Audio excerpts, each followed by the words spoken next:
We acknowledge the traditional owners of the land on which this podcast is recorded.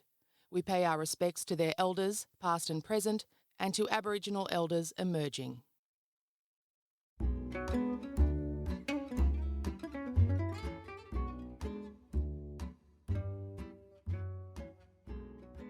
Hello friends, thank you again for joining us for Australian True Crime. Let's thank our patrons, patreon.com/AustTrueCrimePod. You will be getting a fresh episode every week over Christmas when everyone else is on their holes. You might even be on your holes, but you'll still get an Australian True Crime episode, a fresh one, a new one every week. No gaps, no breaks for you. Oh, I forgot to make these fonts bigger. Michelle Houghton, and you've given me a helpful pronunciation. Thank you, Michelle. Darian Reid, Emma Miller, Sab, S-A-B, love that. Seely Dragovich, love that. Brooke, Nicole Harrison. Not that I don't love Brooke. I feel like I need to go back and say that. Brooke, love it. I used to have a friend called Brooke down the road. She told me how babies were made, but she was wrong. It involved fingers. Wrong. Well, sort of wrong. I mean, it can. Sorry, that is way off topic. Nicole Harrison, Emily Vincent, Elizabeth Mooney, Carol Clark, Eva Leopard. I never plan these, but something fun always pops into my mind. Lisa Smith, Kimberly Lawson, Tori Prowse. Now I'm thinking about that day with Brooke. I was about 8. Emma Turner, Ellen Hernandez. That's why you've got to tell your kids the real reason, the real way. Matthew Beaumont, otherwise a kid down the road will tell them something weird. Claire Maddox, Sarah Graham, Christy, Steph Walker. Oh, is that my Steph? I wonder if that's our Steph. Abby B. Oh, it's someone's Steph. Well, it's ours now, isn't it? Hi, Steph. Maddie Saylor, Kezia. It's Keziah. I love it, however you say it. Sarah Matoka. Gosh, that's a ripper. Sarah Matoka. Oh, I wish that was my name. Sarah Matoka. Hello, I'm Sarah Matoka. I'd always say the whole name if it were mine. Hello, Sarah Matoka. Ooh, Sarah Matoka. That's what I'd say when I was visiting. Joshua Wellington, Amanda Towes Stott. Ooh, Towes Stott. Kate Sinclair, Lisa Beer, Alyssa Lancaster, Sarah Lancaster. Sorry, that was my Queensland accent. Lancaster. Alyssa Lancaster, Sarah Moon, Carolyn Marshall, and a special cheerio to my friend Kim in London. Hi Kim, thank you so much for being patrons. Okay, on with the show.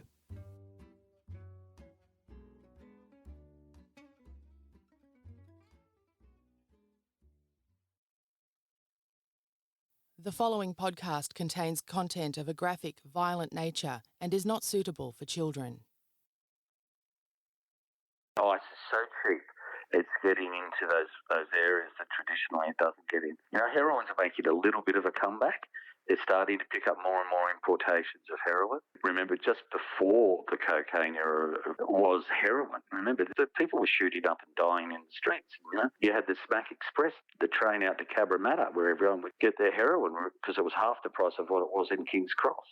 So we don't have that sort of open use of drugs at the moment, but in parts of rural New South Wales and the rest of the country, it's terrible, and even outer parts of Sydney. I don't know how many murders I've had to write about over the last 7 or 8 years where ice has been a factor. You know, you go to the courts. You just go to the courts and sit in a court, any court in Sydney, and go there for a day, and you'll just come out and predominantly everyone in that court system is there because of some sort of drug-related matter, and invariably now it's ice. Decent people killing their relatives.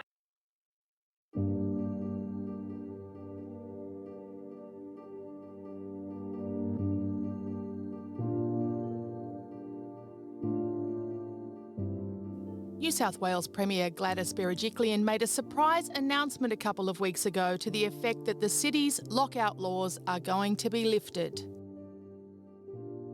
She said it's time to enhance Sydney's nightlife. Of course, there's been a lot of criticism about the lockout laws. A committee led by Sydney's Lord Mayor Clover Moore has heard evidence that almost half of Sydney's live music venues have closed in the 5 years the laws have been in effect. And apparently there's been a 10% drop in tourism among under 35s. So let's consider this week's episode a bit of a time capsule back to the good old days of King's Cross. This is Australian True Crime with Michelle Laurie and Emily Webb. The Cross was so hectic in 1998 that this story has gone completely under the radar. Even though it involves a major cocaine importation ring, sexy gangster porn star part-time models, a bomb addressed to one of them but picked up by the other, and a TV home shopping star having sex with another TV home shopping star in a police station before faking his own death and escaping Australia. Not to mention the most famous crooked cops in our modern history. To put that into context, there are 6 seasons of Underbelly. At least 4 of them are completely unnecessary. Chopper Read wrote 15 books about the same 6 stories. I just don't get it. Veteran Sydney journalist Mark Morri has finally written a book about this case and these extraordinary people. Simone Chung, the beautiful, fearless, ambitious young woman with expensive tastes. Brett Boyd, her boyfriend and her equal in every way. Equally ambitious, equally fearless, and equally beautiful, until the day in June 1998 when he bent down and picked up a parcel in the driveway of their home addressed to Simone. The package exploded in his hands, disfiguring him for life. He was left with significant facial scarring. He lost his left eye, 80% of the vision in his right eye. He lost a significant amount of his hearing, and he also lost a thumb. And last but not least, Roberto de Heredia, Brett Boyd's gym buddy, a male model who was breaking into television through infomercials on Foxtel. He was suspect number 1 in the parcel bombing case, and as soon as he was released from hospital, Brett Boyd started stalking him around Sydney with a machine gun. Is it any wonder Robert de Heredia faked his own death? Mark Morri spoke to all the major players who are still alive to bring us this wild story. And later in this episode, he'll tell us the real reason for the recent slowdown in violent crime in Sydney. I don't think it's quite what the Lord Mayor or the Premier are hoping to hear, and I know they're listening.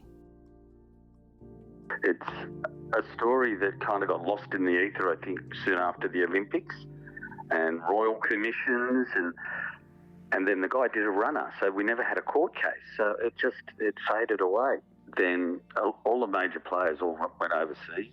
Simone, who the parcel bomb was sent to, she went overseas. There were a lot of very scared people. They were really scared about what was going on at the time at King's Cross. It was kind of lawless around that time because all the crooked cops and the crooks had been undone by the Royal Commission. So there was this huge vacuum of both the gangsters and also the cops themselves were too busy trying to get their own house in order. So there was this lawlessness up around King's Cross and Sydney, and that's when the southwestern Sydney gangs started to infiltrate the Cross and the drug dealing. I think it's a perfect time for this book right now too, because so many people are complaining about the fact that the Cross is dead. All we ever see on social media are these photos of King's Cross 10 years ago pumping and King's Cross now deserted. And so here's this book about this terrifying time in the Cross when it was, people could get shot and have letter bombs sent to them. And one of those periods we now look back on so fondly, oddly, don't you think? Yeah, I do. I spent a lot of time up there. As a crime reporter, and in fact, I used to drink a lot with the King's Cross detectives, who I later found out a lot of them were corrupt, and I had no idea. I was just a naive young guy from the Sydney suburbs who just thought whenever you went drinking with police from King's Cross, you didn't have to pay. And I really had no idea that how corrupt it was back then. This is just before the Royal Commission exposed it all. And then literally the Royal Commission, I just started seeing all these police officers from King's Cross that I knew just being named relentlessly. And as I said, at that time, the Bayers who ran the Cross and had done for quite a while with the protection of the police, they were also locked up. So it was wide open for someone like Brett Boyd had these big plans to start dealing massive amounts of cocaine with another guy called Leroy Stolzenheim, and they thought that they could make it big.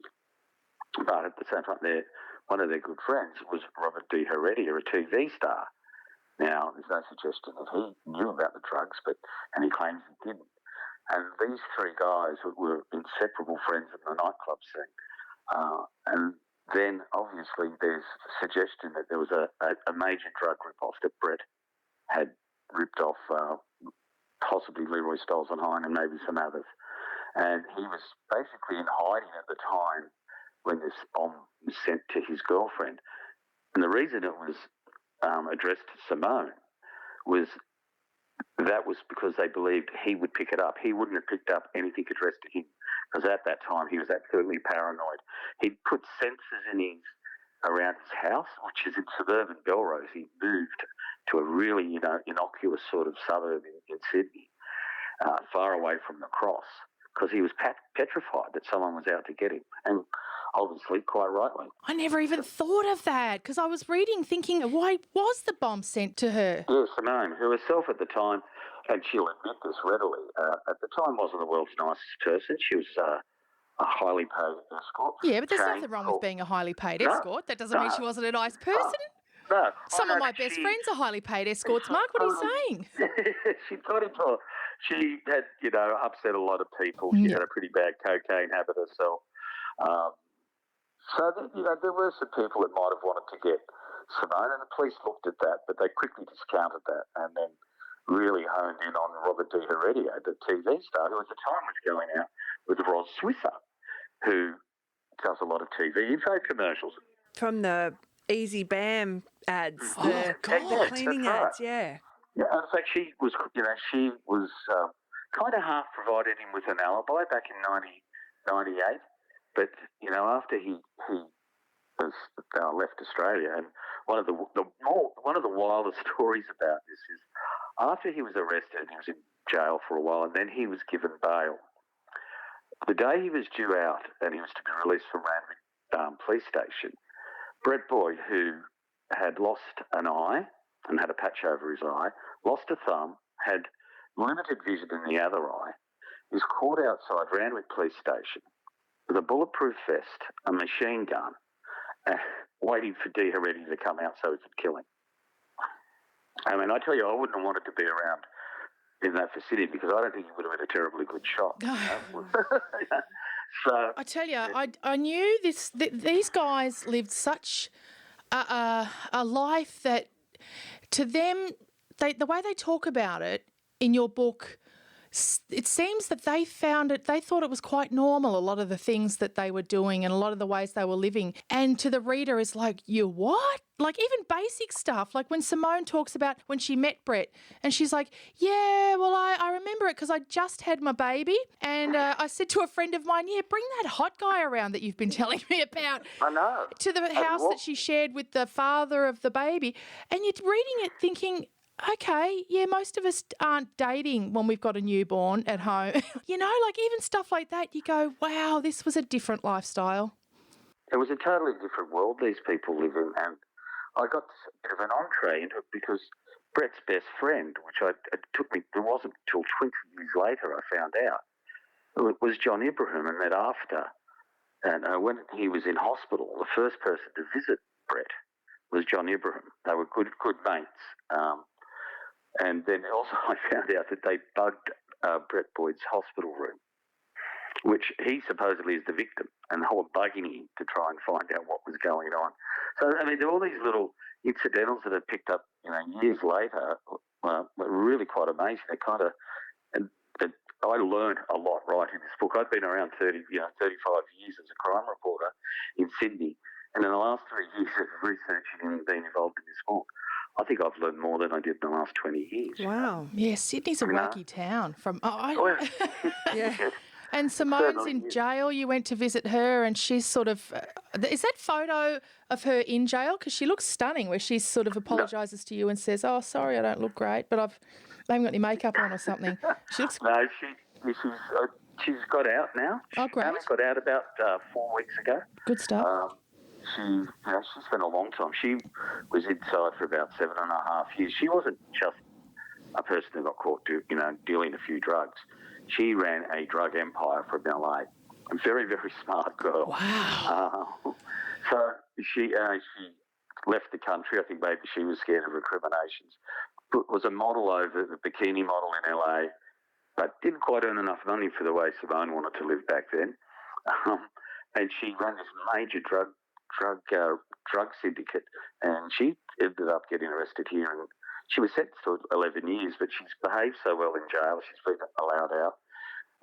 She's now attempting to rebuild her life and go out and tell people, don't fall for these bad boys, don't fall for the glamour world. It's going to be really good fun for a little while, but when you come down, you hit the earth very, very hard. We seem to see that in Sydney mostly, don't we? We see these real big characters flashing their fake boobs and their I just think their gangsters are better looking than ours, Em. I think that, to be honest, Mark, our Melbourne gangsters are just not that hot. No. Yours are nowhere. No. Yeah. A lot better. We're very good. It's just, Sydney Crooks, it's the centre. It's got a high standard. That's the thing about this book. Everybody in it is good looking. that's what I was going to say, that it involves really good looking people. What TV was Robert in? He was on a Fox TV, mainly doing the shopping centre, shopping That's how he shows. knew Roz. That's how he knows Roz, Of babe. course, that's it, yes. That's how they met. He would repeatedly say in court a couple of times how he was very good friends with the late Don Lane, who won Gold Logies. So they were mixing in those worlds. He was married at one stage to a woman called Lisa Tonelli, whose brother was Mark Tonelli, a Olympic swimmer. So I said the cast of characters like this, you couldn't make up for a Hollywood script. It's all tits and teeth, your underworld. It's fabulous. It is. And then in open court, just when they retried them, poor old Rod Swisser, who was very, very brave to take the stand 17 years later and say, you know what, I really didn't tell the truth all the way back then. I believe Robert was deeply involved. And then the defence hit her and said, you say that you're scared of this man. Didn't you have sex with him in Manly Police Station while he was in custody? Oh. And she admitted that she did. It was a pretty cruel thing to do, but they wanted to try and discredit her. Yeah. So, and she turned around and they said, well, you don't talk about this much. And she said, well, it wasn't very memorable, which I don't think. Yeah, and there was Robert D. Heredia sitting over there listening to her basically having a go at him that way. But he ended up getting acquitted. They found him not guilty 17 years later, despite the fact that DNA on the stamp that was on the bomb matched his, despite the fact there was a fingerprint found on a Australia Post envelope that was used also in getting Brett to pick up the bomb. Well, explain to us how he even fits in. We haven't even discussed how. So you've got this glamour couple. You've got Simone, who's hot as hell, and she's rattling around the house with her DJ boyfriend. She's got a newborn, so she says, right, it's time for me to get back dating. And then she says to her friends come over, and they've told her about this guy who's so hot. So she says, oi, get him around here. I want to meet him. So he comes around, they start dating, and then they have big plans. They've got the same ambitions. She says that's what she really liked about him. They sort of shared ambitions and dreams, and so they got moving on their drug empire and all that sort of stuff. Where does Robert de Heredia, the TV guy from the shopping channel, where does he fit into all of this? And we'll hear the answer to that question after the break.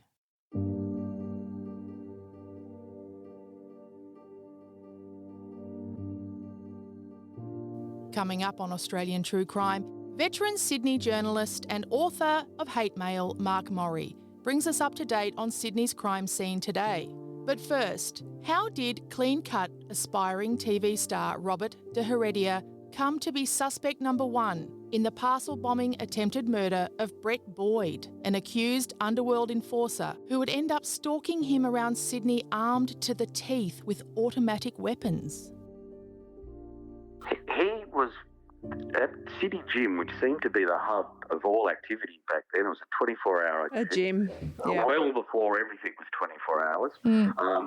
And he met Brett Boyd there, and Brett, and another guy called Leroy Stolzenheim, who was Brett's best friend, and they just became very good friends.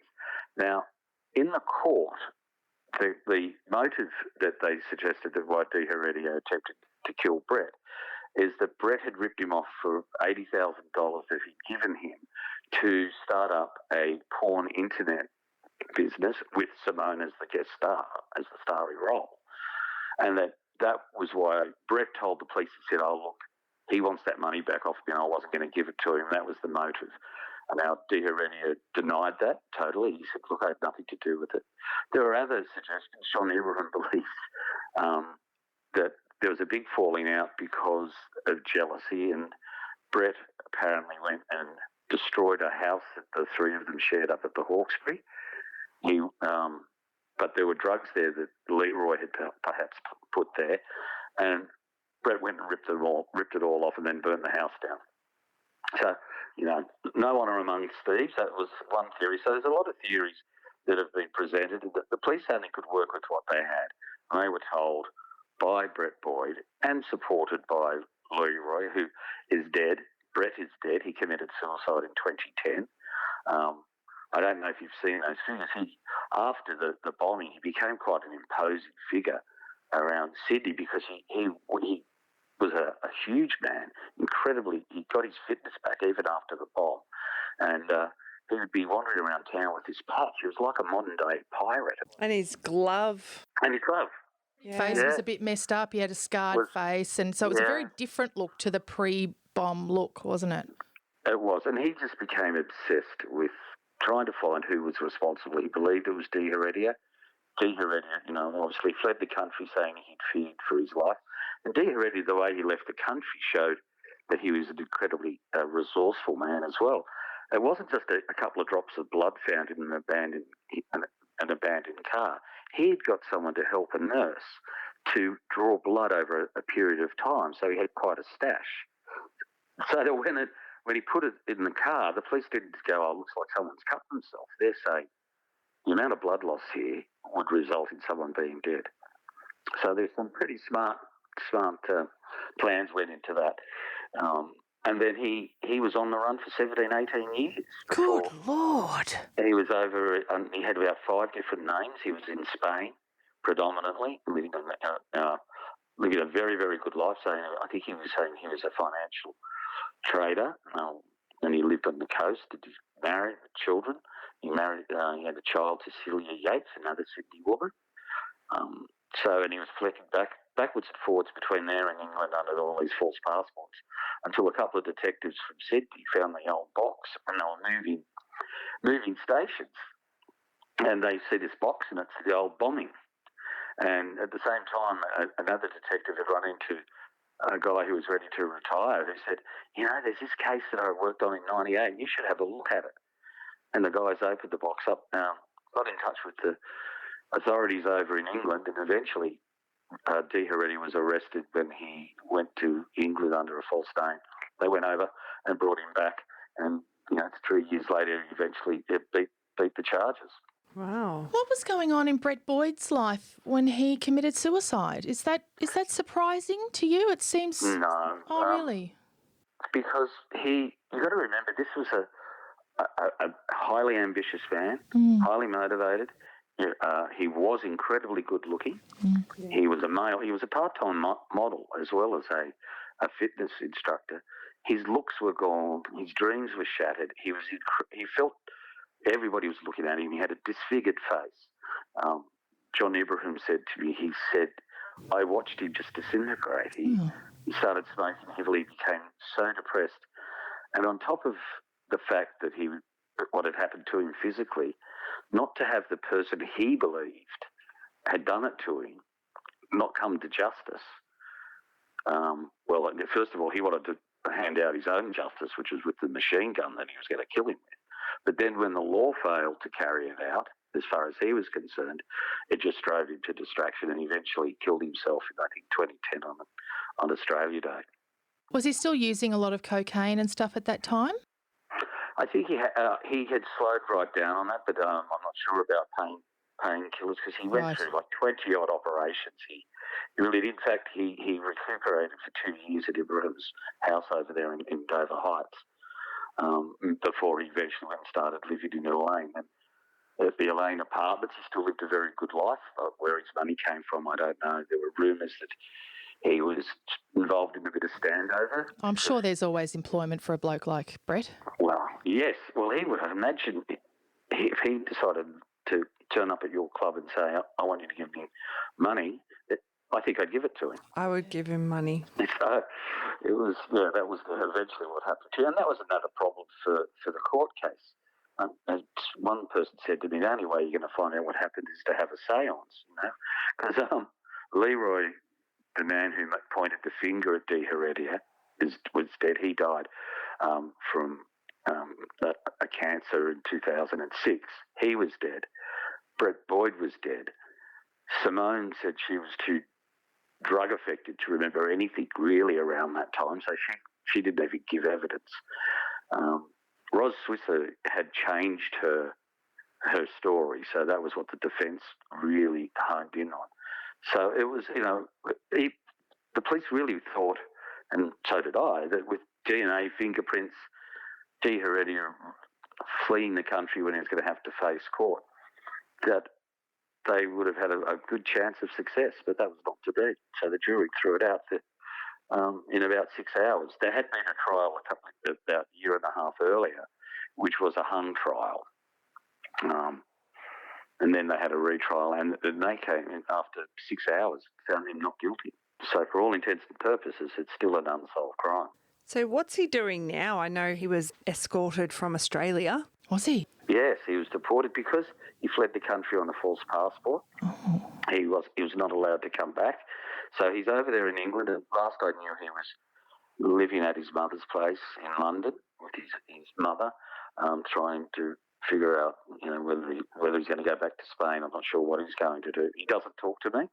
I attempted about 3-4 times. I even rang Villawood Detention Centre a number of times before he was deported. I got messages via a couple of his cellmates, but he never returned the calls. But he did go on 60 Minutes and just told the world that he was totally innocent and had no idea why someone tried to set him up. Mm. And isn't John Ibrahim such a fascinating character? Yes, he is. And as I said, in the book, I said how I'd never had anything to do with John Ibrahim, apart from a few letters from him and his family members, lawyers, threatening to sue everything I wrote about them. So I was surprised when he found out I was writing a book about Brett, that he agreed to talk to me. I think he was a bit wary, but in the end, I found him so helpful. And he, as I said, it was this halfway through, after about 20 minutes, we were just having a coffee and chatting, and he's very, very personable. And then he said, do you have a driver's license? Current driver's license? I said, yeah, I do. He said, I could have a look. And I passed it to him, and he just put his phone out and went, ka-ching, took a photo of it. I'm thinking, yeah, now he knows where I live. Oh, wow. And he just looked at me and he said, I have trust issues. And I think it was almost like a little party trick that he does. Yeah. So, no, but he is fascinating. And as I said, he only agreed because he wanted to say that while there was this other side of Brett that is being portrayed as a menacing type of figure with guns and everything, he saw him and found him as an incredibly entertaining, very, very funny, confident person, and they spent quite a bit of time together. He never worked for him. He was just his friend. He looked like a fun-loving guy in the photos, before the parcel bomb. Like he looked like just a guy who's loving life. Yeah, as a young guy. Looking, those photos. Good-looking guy. Well, you can imagine a really good-looking guy. You're running around town. You're earning lots of money, legally and illegally. And as you said, Sydney was party central. And I was in New York for a stint. I came back to Sydney, and Sydney partied a lot harder than New York. It was 24/7. You could go out around the clock, whereas even in New York, it shut down at 4 a.m. And Brett was part of that life. Simone was part of that life. And there was money being made all over the place. And as I said, there was a police force more obsessed with finding cooks within the police force than cooks on the street. And they were making hay while the sun was shining, a lot of those guys. And it's funny, the way you just said that John Ibrahim described Brett is the way people who know Ibrahim describe him to me. I don't know if you found him that way. People describe John Ibrahim as, I know a lot of people think he's, this and that, and I'm not going to repeat what that is, but actually he's very personable, very fun, very funny guy. Yeah, hilarious. I was with him last night at the Sydney Crime Writers Festival because he won an award for his book, Last King of the Cross. Yeah. And he presented it because it was the first award, and he presented the award last night to Hedley Thomas from Teacher's Pet. Oh, love Hedley. Yes. So I got a photo of Hedley and John together, and he's very proud of that book. And as you said, you read that book, and it's not a gangster book just as such, but behind it is this guy incredibly driven to succeed. And it just so happens it was nightclubs where I think he was surrounded by a lot of unsavoury characters. But and I think he would say, had he been in the TV world or the trucking world or wherever, he would have owned the TV station. That's just the way he was, the way he's wired. He's incredibly ambitious.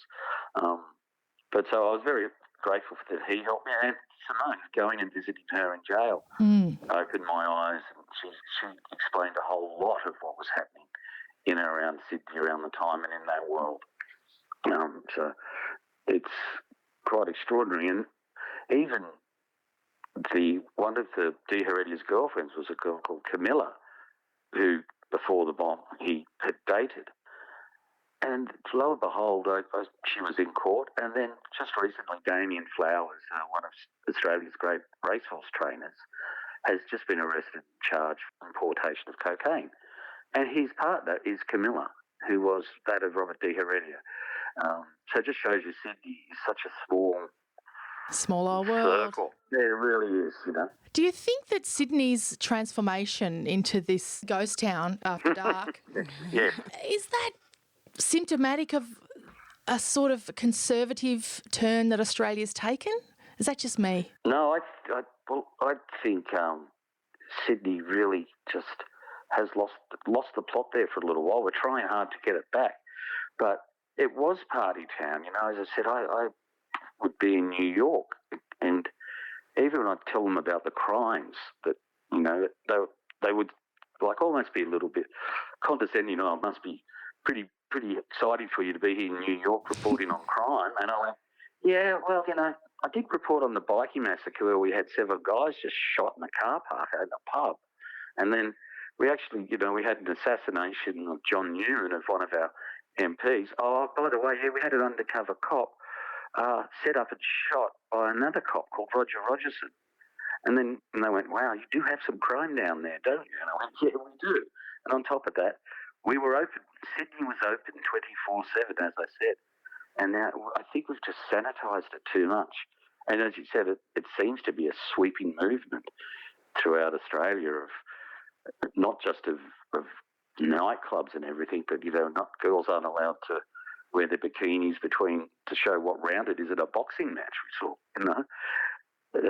that sort of conservatism. I'm finding it's really restrictive on how our young people are going to grow up. A lot of people talk about New York in that way, that New York's been so sanitised that, they talk almost fondly of the really hectic 70s and 80s. I talk fondly now of Sydney in the 80s and the 90s, even early 2000s.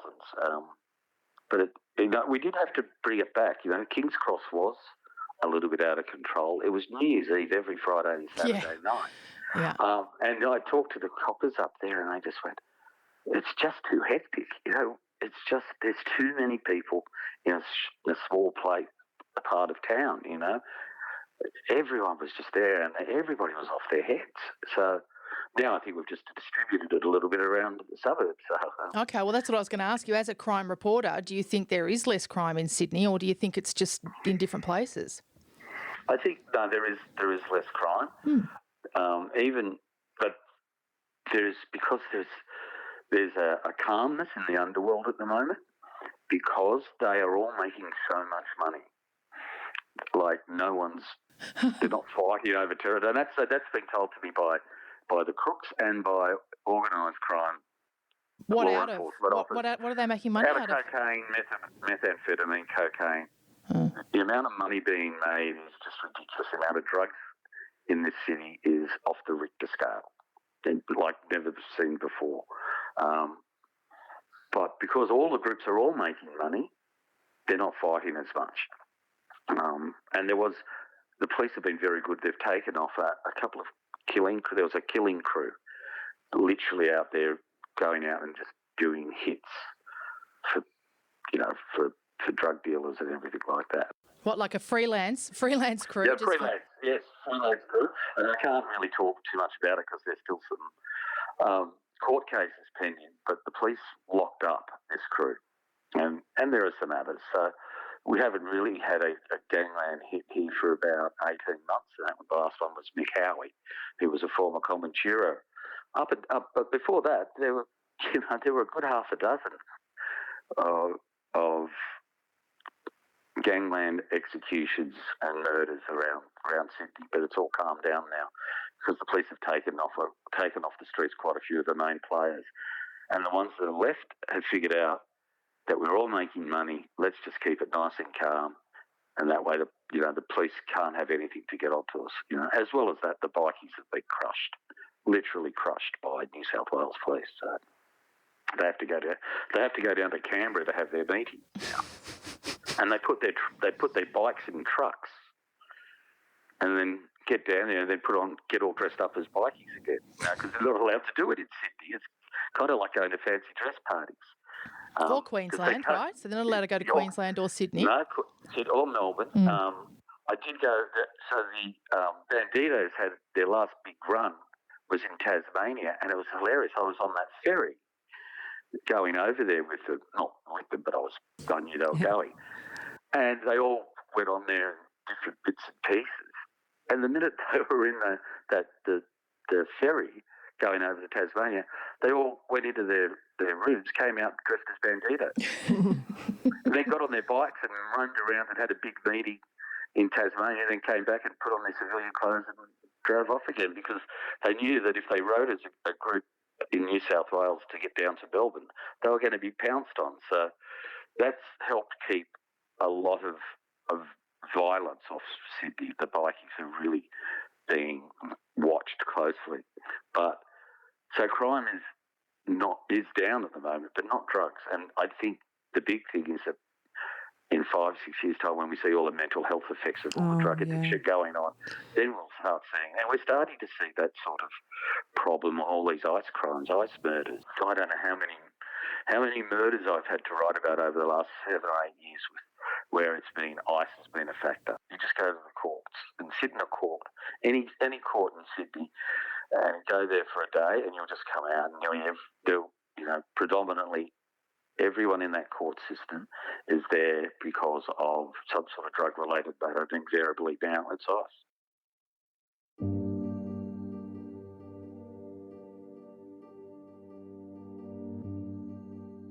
Thank you for downloading this episode of Australian True Crime. We'll be back next week.